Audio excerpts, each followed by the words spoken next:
Hey there, Mary Giuliani here again. I'm on video 2 of the 12 reasons why people don't acknowledge their own or other people's childhood trauma.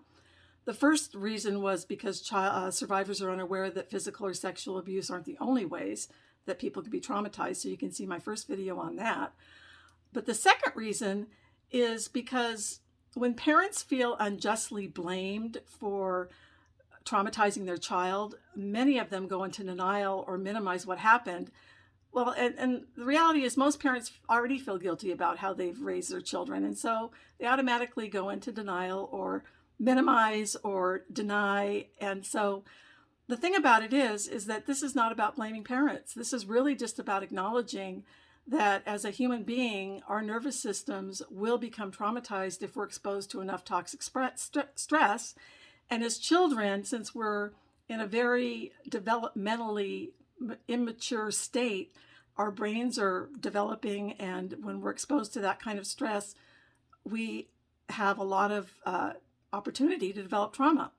And so the thing about this reason why people don't acknowledge their own or others' trauma is it's important to recognize that just because your parents may have inadvertently traumatized you by how they either were emotionally abusive or they were emotionally neglectful, which is another form of hidden abuse, which is when a parent doesn't acknowledge your feelings as valid or important or as important as other things.